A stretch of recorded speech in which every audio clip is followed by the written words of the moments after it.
What's happening, everybody? I hope you're doing good. It's a beautiful day. Thank you very much for stopping by. You very much appreciate it. Thank you for watching us from all over Africa, all over the world. I see you. So today we're going to talk about Niger once more. I know we've spoken about Niger quite a number of times, but it's necessary that we do so we can understand, all of us, when things start to how they proceed to how they end. Today we have very interesting news about Niger. Niger is this country, as you can see on the map. Please put a map so some of our brothers who don't know where Niger is can see. Hot country in the middle of Africa. Okay, good people though. Now, they say the French people finally have decided they're going to leave. They're holding talks with the Nigerian government to leave the country. But before we get to that, we're going to first get into something very interesting. We're going to get back to that, okay?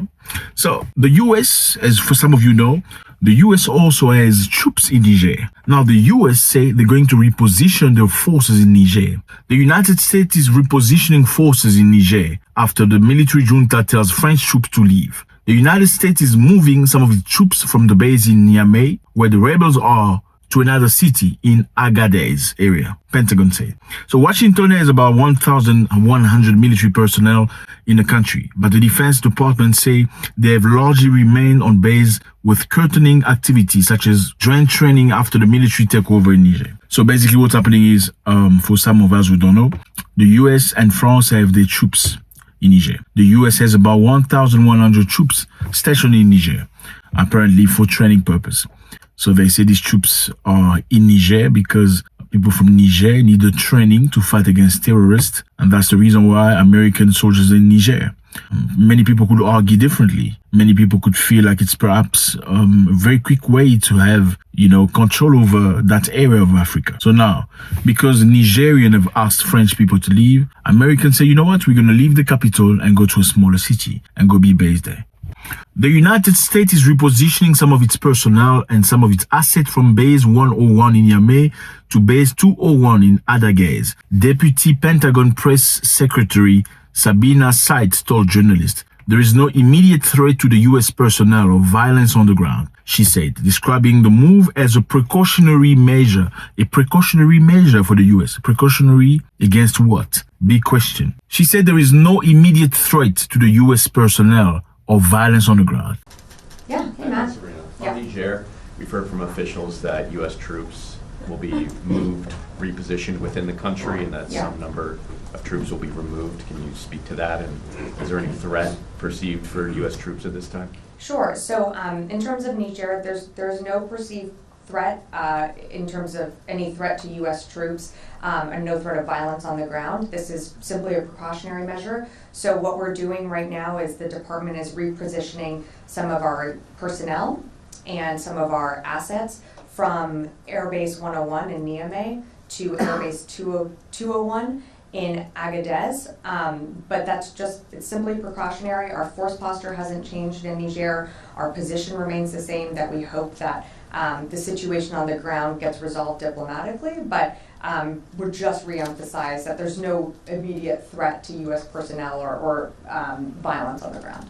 Very clear. Nigerians have issues with France. First, France has done way too much. They must go. Whether the US will go in the future or not, that's still to be seen. But for now, France has done way too much. They've been very arrogant. They've asked the ambassador to come and have a discussion. He refused because he thinks it's way too big for the government. They say, we do not recognize you. We recognize Bazoum as the government. You are nobodies. So it's clear. It's normal. They will not have issue with the United States personnel on the ground. Now, for quick context for some of us who don't understand, okay? Niger is a beautiful country in Africa. Very hot. I think God need to review the temperature because it's way too hot. But they have been colonized by the French for many, many years. They got independence in the 1960s. They were independent under brackets, but the French still had a very strong influence in Niger. Niger produces uranium. Uranium is crucial for the production of energy. So for electricity in France, for instance, a big part of it comes from Niger. 30% of their energy comes from Niger. But in the meantime, unfortunately, people from Niger don't even have electricity. But on the other side, France exports electricity to other European countries. Let me get it this way for you. France gets uranium from Niger to get electricity. France exports electricity to some European countries, but people from Niger have no electricity. They have to import electricity from Nigeria. The electricity in Niger has been cut from Nigeria since the beginning of last month. Do you understand where we're going? So this country was colonized by the French. The French been there for many years. They say, okay, it's independence. You guys are free now. But they kept a very strong influence around the country. France was getting energy from uranium. Meanwhile, Nigeria not getting anything. They're poor. They have no power, no electricity, nothing. So the people say, you know what? Enough is enough. We see that our president is working for the interest of the Western nation instead of working for the country. Therefore, let's topple him and get another person who's going to work for the interest of the people of Africa. That's the reason why they toppled Mohamed Bazoum, who is the ex-president. He was not armed, he was not hurt, but he was dispositioned. Then the new people in power in Niger asked for French ambassador to come and have a discussion on how things are going to be run, on how they're going to behave. The French ambassador ignored them completely. He didn't even respond. So they said to him, you know what? You have 48 hours to leave the country. Okay? Leave our country. We've called you for a discussion. You're not interested because you do not respect us. You're going to leave our country. The French ambassador refused. And Paris said, you people have no right to chase him away. You have no right to tell us to leave the country because you are not legitimate. You are not the democratically elected power. We can only answer to Bazoum, who is the ex-president. You see, that's a level of disrespect. So what the Nigerian people did was cut electricity off the French embassy. They cut off electricity and they cut off the water supply. Then they cut off food supply because food, water and electricity belongs to the Nigerian people. Even though they cannot attack the embassy because the embassy is considered as the territory of the French. Internationally, you cannot attack an embassy. That means you violate international law. And by you crossing into the embassy, you're declaring war against France. They have the right to bomb you. Some people believe that French were doing that, were resisting, hoping that people from Niger will cross the embassy, therefore giving them a legitimate reason to destroy these people and reinstate by force President Bazoum. But people from Niger were clever enough. They did not do that.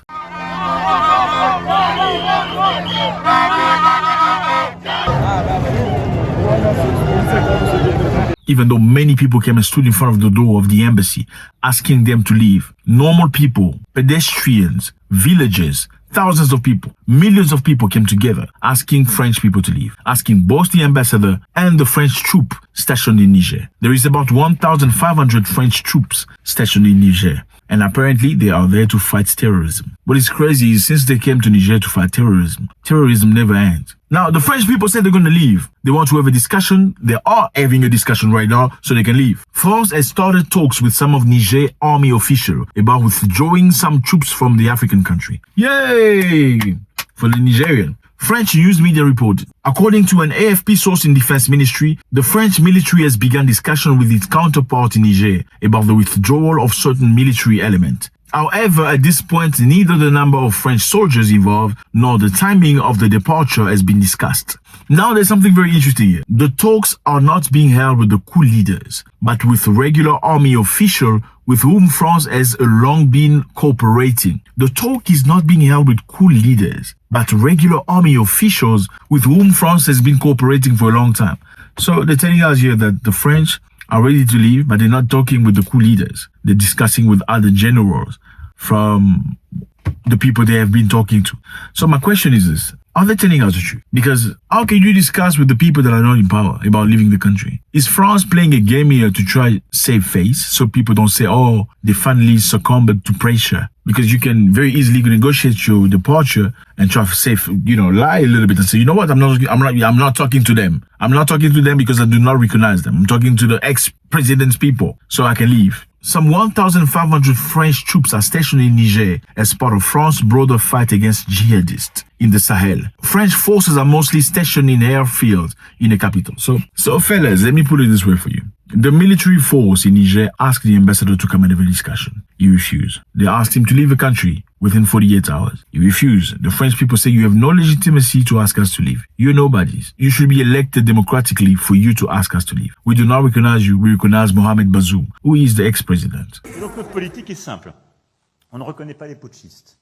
On soutient un président qui n'a pas démissionné, aux côtés duquel nous restons engagés. Et nous soutenons l'action diplomatique et quand elle le décidera militaire de la CEDEAO dans une approche de partenariat. But now they say they're ready to leave. They want to leave the country. They're having discussion about leaving the country, leaving some troops of Niger after so much pressure.